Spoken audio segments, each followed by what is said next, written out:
Hello, सांगा. कोण आहे हा लग्नाचं? हा माझा भाऊ आहे गौरव हां गौरव हां हां हां. दयानंद घोडके. बर. त्या 32 वय आहे ना. 32 वर्ष. 32 वयाचा हं. आहे तो. 13वी शिकलेला आहे आणि इलेक्ट्रिकचे म्हणजे ते मोबाईल टॉवरचे काम करतो. तर आम्ही मुलगी शोधतोय, तुमची विवाह संस्था आहे ना. हां हां हां. तर मग काकूंना फोन नंबर भेटला तुमचा म्हणजे. बरोबर. तर मग त्यांनी मला सांगितलं, म्हटलं थांबा आपण करू 2 मिनिटात. बरं. तर मग ऐका, तुमच्या संस्थेचं 1900 किती मधला आहे एक तो? मिनिट. आवाज वाढवते. एक हा बोला. हां, 1900 किती मधला आहे? त्याचा किती जन्मतारीख? त्याची ना 91 आहे का? मग 31 वर्षाचा आहे. हा 91 मधला आहे. 1991 मधला आहे. हा. बरं. आणि काय शिक्षण झालं आहे? त्याचं 13वी झालेलं आहे.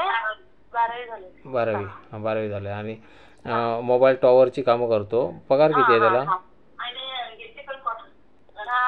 हे कलर पेंटिंगचे कामं घेतात रंगाचे.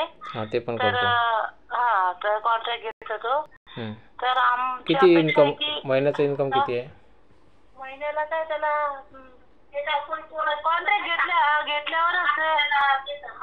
कॉन्ट्रॅक्ट घेतल्यावरच त्यांचं म्हणजे त्या हिशोबाने त्याचा. जसं कधी कॉन्ट्रॅक्ट मोठा असतं, छोटा असतं असंही. तरी अंदाजे किती सांगू?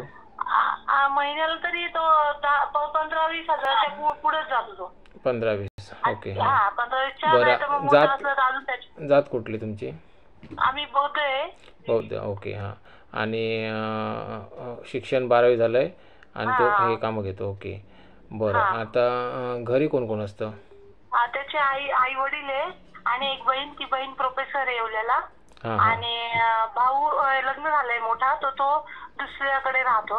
हां हां फक्त मग आता नाशिकला तो राहतो वेगळा, त्याला मुलगा एक आहे. हां. फक्त आता इथे आई वडील आणि तो राहतो. आता बहीण पण अपडाऊन म्हणजे येवल्यालाच राहते. आता घर आहे ते कसं आहे? स्वतःचं घर आहे, मोठं आहे, स्लॅबचं घर आहे. हां. बरं. आणि वडील रेल्वेत होते, रिटायर झाले. अरे वा. हां हां हा. हां. तर ठीक आहे, चांगली ठीक आहे. फॅमिली आहे. आणि सुशिक्षित मुलगी कशी पाहिजे? मुलीची कसं राहणारी, म्हणजे घर राहणारी, सांभाळणारी, 10वी-12वी पर्यंत असली किंवा तिला पुढेही शिकायचं असलं तर आमचं काही मत नाही. पण 10वी-12वी असले तरी पुष्कळ आहे. आणि मेन म्हणजे घरात राहणारी पाहिजे, अशी सुसंस्कृत पाहिजे. कळलं. बरं. त्याचं लग्न पहिलं झालं नव्हतं ना? नाही, पहिलं लग्न वगैरे नाही. आम्ही बघतोच आहे मुली. ठीक आहे. घरात किती मेंबर असतात आता? आई म्हणजे इनमीन 3च आहे, म्हणजे आई वडील आणि तो आहे. आई वडील आणि तो.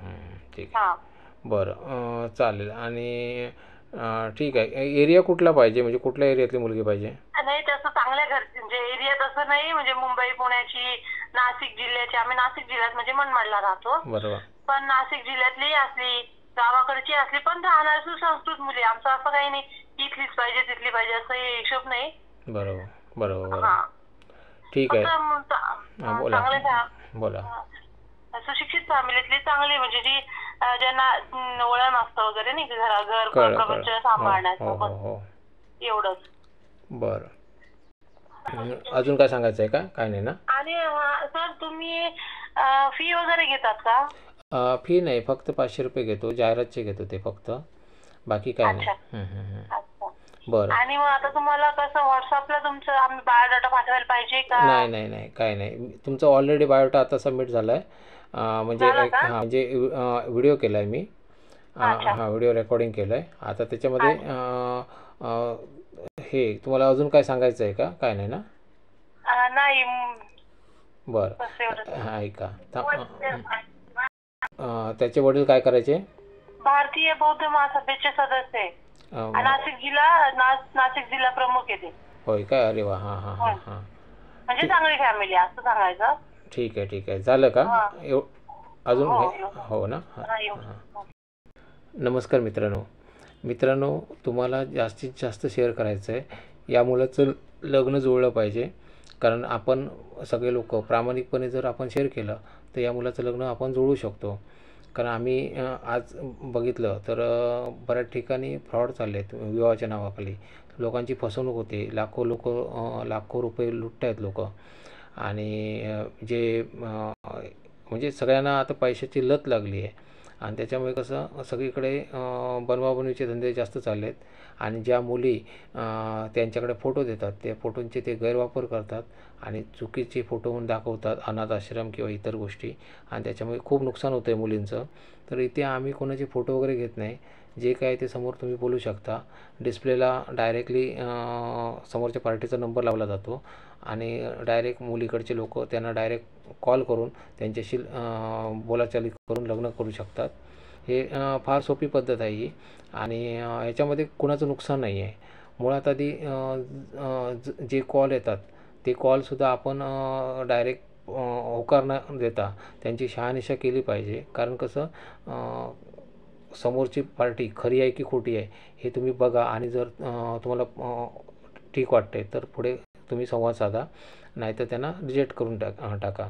कारण बरेच लोक जे मध्यस्थी आहेत ते पार्टी बनवून पण फोन करू शकतात. तर त्याच्यामुळे तुम्ही काळजी घ्या, सुरक्षित राहा इतकंच सांगतो. 1 मिनिट ताई, तुमचा नंबर सांगा. हा नंबर सांगता येईल का? सांगता येईल का?